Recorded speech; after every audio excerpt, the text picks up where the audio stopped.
O, dünyanın en popüler, en yaygın savaş uçağı.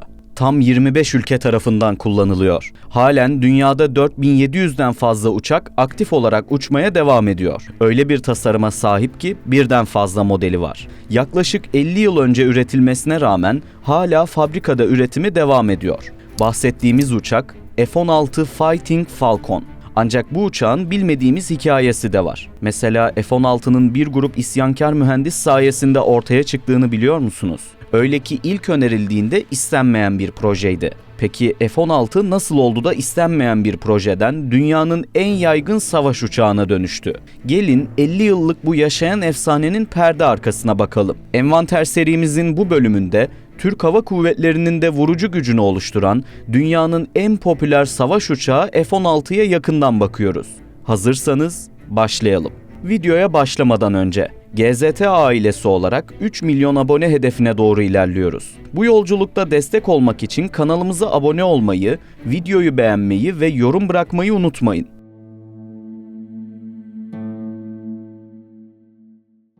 Amerika havacılık konusunda tartışmasız bir süper güç. Ancak F-16'nın hikayesi generallerin istediği değil, bir grup isyankar mühendisin zorla kabul ettirdiği bir proje olarak başladı. Öncelikle isterseniz bu efsane nasıl ortaya çıktı sizinle bir yolculuğa çıkalım. 1960'ların sonlarına doğru gidelim.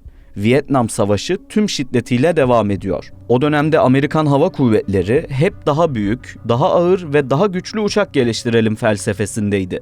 F-4 Phantom savaş uçağı tam generallerin istediği türdendi mesela. F-4 Phantom gibi çift motorlu, devasa radarlı, tonlarca yakıt taşıyan uçaklar sayesinde Amerikalı generaller füzelerin artık it dalaşını bitirdiğine, uçakların birbirini görmeden vuracağına emindi. Ancak Vietnam Savaşı'nda hiç de öyle olmayacağını gördüler. Gerçekler yüzlerine sert bir tokat gibi çarptı. Küçük, çevik, teknolojisi ilkel ama manevra kabiliyeti yüksek Sovyet yapımı MiG-17 ve MiG-21'ler Amerikan F-4'lerine karşı iyi olmasalar da onları zor durumda bırakıyordu. Amerikalıların ağır uçakları bıçak sırtı denilen yakın hava muharebesinde dönmekte zorlanıyor ve avlanıyordu. Ayrıca F-15'ler vardı. Pentagon F-15'in maliyetinin yüksek olduğunu söylüyordu. F-15 çok güçlü ve büyük uçak. Bu yüzden bakım onarım ve üretim olarak pahalı bir uçaktı. İşte tam bu kriz anında Pentagon koridorlarında kendilerine Fighter Mafya adını veren bir grup subay ve mühendis ortaya çıktı. Başlarında efsanevi albay John Boyd vardı. Boyd'un geliştirdiği enerji manevra teorisi basitti ama devrim oluşturacak kadar büyüktü. Boyd ve ekibine göre savaşta kazanan taraf en büyük olan değil, uçağın manevra yaparken enerjisini ne kadar koruduğu ve ne kadar çabuk yeniden enerji kazandığıdır mantığı öne çıktı. Fighter Mafya basit, ucuz ve hafif bir uçak yapmak için yola çıktı. General Dynamics'in baş mühendisi Harry Hillacker'la gizlice buluşmaya başladılar. Boyd teoriyi anlatıyor, Hillaker çiziyordu. Yoğun ısrarları ve mantıklı argümanları sayesinde Amerikan Hava Kuvvetleri 6 Ocak 1972'de hafif avcı uçağı ihalesini başlattı. İhalenin şartları hafif ve manevra kabiliyeti yüksek bir uçak üretimiydi. Firmalardan 3'ü elemelerde elendi ve Northrop Grumman'ın YF-17 ve General Dynamics'in YF-16 prototipleri finale kaldı. Yüzlerce testin sonunda ihaleyi General Dynamics'in YF-16'sının kazandığı açıklandı. YF-17 prototipi ise ileride geçirdiği modifikasyonlarla F-18 Hornet uçağına dönüşecekti. Devam edelim. 20 Ocak 1974'te YF-16 planlanmamış bir şekilde ilk uçuşunu yaptı. Aslında F-16'nın ilk uçuşu havacılık tarihinin en ilginç ve kazara gerçekleşen olaylarından biri. Nasıl yani? Kazara test uçuşu mu olur dediğinizi duyar gibiyim. Evet, haklısınız. Test uçuşları belirli tarihte hava, yer ve uçak durumu göz önüne alınıp her şey istenildiği gibi olursa test edilir. Ancak F-16'da işler öyle gitmedi. Nasıl mı? Resmi tarih 2 Şubat 1974 olarak geçse de F-16 aslında 20 Ocak 1974 tarihinde tamamen plan dışı bir şekilde havalanmak zorunda kaldı. F-16'nın test pilotu Phil Ostriker pistte yüksek hız taksi testi yapması bekleniyordu. Yani uçak pistte son sürat hızlanacak, burnunu hafifçe havaya kaldırıp tekerlekler kesilmeden tekrar indirilecekti. Havalanmak kesinlikle yasaktı. Ancak beklenmedik durumlar ortaya çıktı. Uçak yüksek hızda piste çıkınca şiddetli titreşim başladı. Sol kanat ucu pistte yere sürtmeye başladı. Ardından sağ kanat ucu da yere çarptı. Uçak sağa sola yalpalamaya ve pilotun kontrolünden çıkmaya başladı. Pilot burnunu hafif kaldırdı ve uçak istemeden de olsa havalandı. F-16'nın ilk uçuş hikayesi böyle. Gelelim bu uçağı bu kadar özel kılan, onu 50 yıldır zirvede tutan teknik özelliklere. Öncelikle şunu belirtelim. F-16 4. nesil uçaklardan. 15 metre uzunluğa ve yaklaşık 10 metre kanat açıklığına sahip tek motorlu, çok rollü bir savaş uçağı. Motor demişken, uçağın kalbinde genellikle General Electric F-110 veya Pratt & Whitney F-100 serisi turbofan motorlar bulunuyor. Bu motorlar uçağa kendi ağırlığından daha fazla itiş gücü sağlıyor. Yani F-16 dikine 90 derece tırmanırken bile hızlanabilen bir canavardır diyebiliriz. Mach 2 yani yaklaşık 2100 km/saat ses hızının 2 katı sürate ulaşabilir. F-16 üzerinde 11 adet yük istasyonu bulunur ve yaklaşık 7700 kilogram mühimmat taşıyabilir. Ama F-16'yı asıl efsane yapan hızı değil, teknolojisidir. Buna parantez açalım isterseniz. Sizi havacılık tarihinin en büyük mühendislik olayıyla tanıştırayım. Bu fly-by-fire yani uçağın mekanik değil elektronik uçması demek. En basit haliyle size şöyle anlatalım. Eskiden uçaklar nasıl uçardı? Pilot kontrol kolunu ileri, geri, sağa, sola oynatırdı. O kol çelik teller ve hidrolik borularla doğrudan kanatlara ve kuyruğa bağlıydı. Yani kol ne kadar oynarsa kanat o kadar oynardı. Tamamen mekanik, araba direksiyonu gibi. Fly-by-wire'da bu teller ve borular kaldırıldı. Pilot kolu oynatıyor ama kol hiçbir yere bağlı değil. Sadece küçük bir elektrik düğmesi gibi çalışıyor. Kolun hareketi elektrik sinyali oluyor. Bu sinyal uçağın içindeki akıllı bilgisayarına gidiyor. Bilgisayar, tamam, şimdi kanadı 3 derece kaldır. Kuyruğu 2 derece çevir diyor.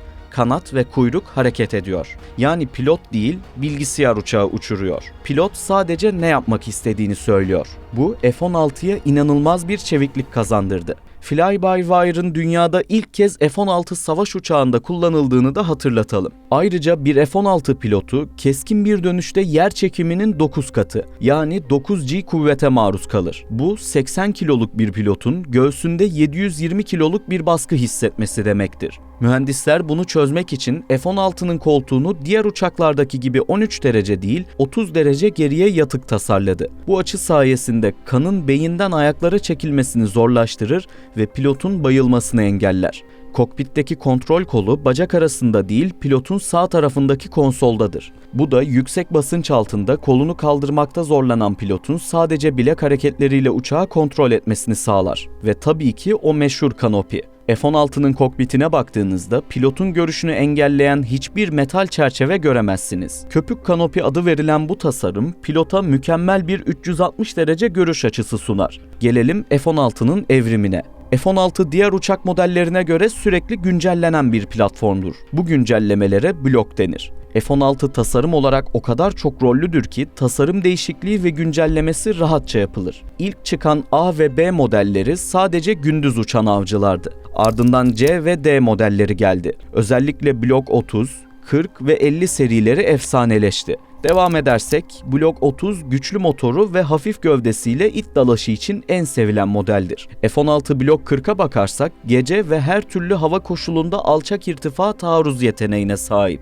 Bu yeteneği nedeniyle havacılık literatüründe sıklıkla Night Falcon yani gece şahini olarak da anılır. Ayrıca şunu da ekleyelim. Blok 40 analog yerine dijital uçuş kontrol sistemine, ASA radara geçen ilk F-16 serisidir. F-16 Blok 40'ı özetlersek ağır bombardıman yüküyle gece karanlığında radara yakalanmamak için yerin hemen üzerinden uçup nokta atışı yapabiliyor. Blok 50 ise operasyonel görevler için özelleşmiştir. Düşman hava savunma sistemlerini, radarları, füzeleri bulup imha eder. Blok 50 ile birlikte radarın işlemci hızı ve hafıza kapasitesi artırıldı. Ayrıca motor gücü Block 40'a göre daha iyi. General Electric yapımı F-110GE-129 motorunu kullanıyor. Düşman radarlarını bulup yok eden AGM-88 HARM füzesini tam kapasiteyle kullanabilen ilk F-16 modeli olduğunu da ekleyelim. Türk Hava Kuvvetleri'nin ana vurucu gücünü de işte bu saydığımız modellerin oluşturduğunu da hatırlatalım. Ve Türkiye'nin de almak istediği F-16 Block 70 Viper. Birçok kişi F-16 bitti sandı ama yanıldılar. Lockheed Martin 4. nesil gövdeye 5. nesil bir beyin taktı desek yeridir. Block 70 Viper, F-35 ve F-22'de kullanılan benzer AESA radar teknolojisine sahip. Her ne kadar F-35 kadar gelişmiş olmasa da radarın DNA'sı ortak. Yeni AESA radar o kadar detaylı veri ve harita topluyor ki eski küçük ekranlarda bunu pilota göstermek imkansızdı. Bu yüzden Block 70'e daha gelişmiş ekranlar koyuldu ve pilotun durumsal farkındalığı arttırıldı.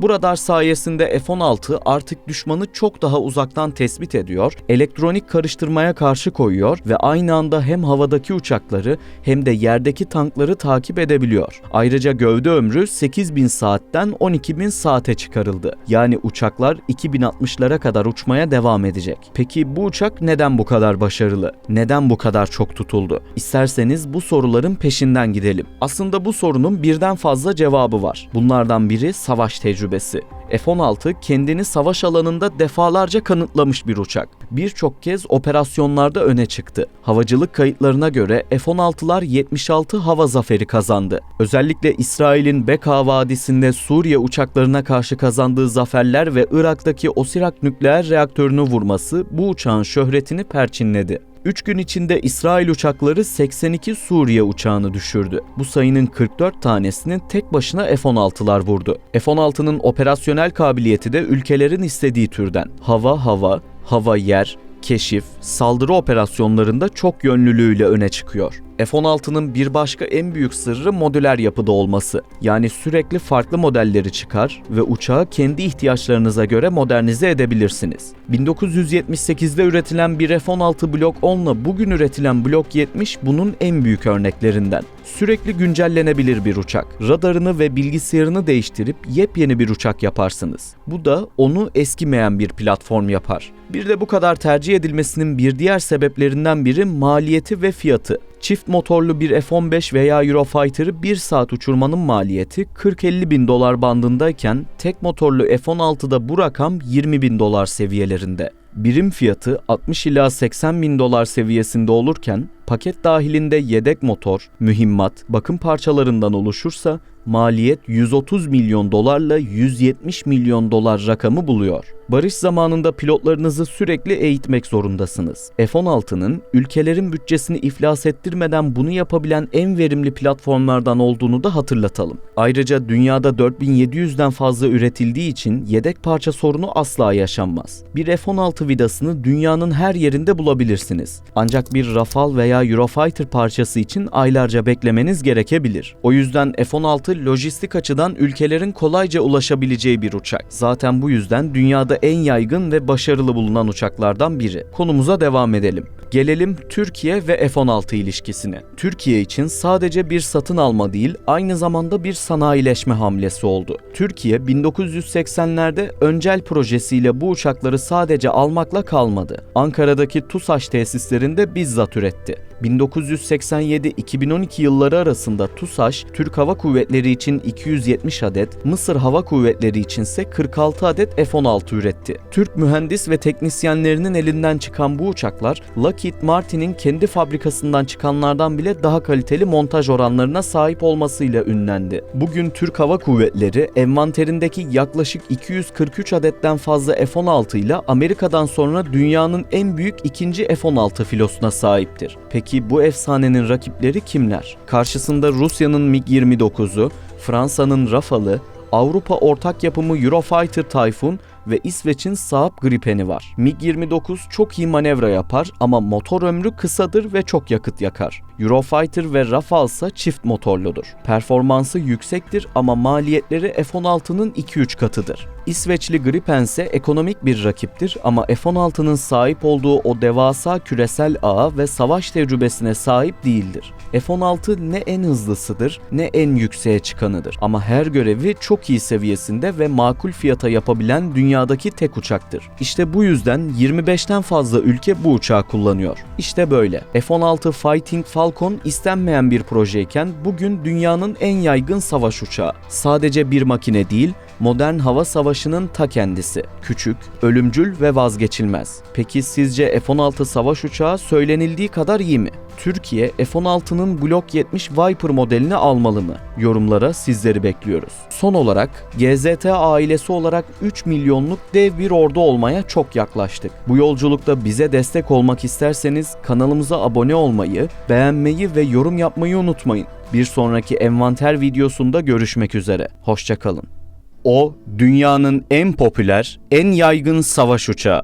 Tam 25 ülke tarafından kullanılıyor. Halen dünyada 4700'den fazla uçak aktif olarak uçmaya devam ediyor. Öyle bir tasarıma sahip ki birden fazla modeli var. Yaklaşık 50 yıl önce üretilmesine rağmen hala fabrikada üretimi devam ediyor.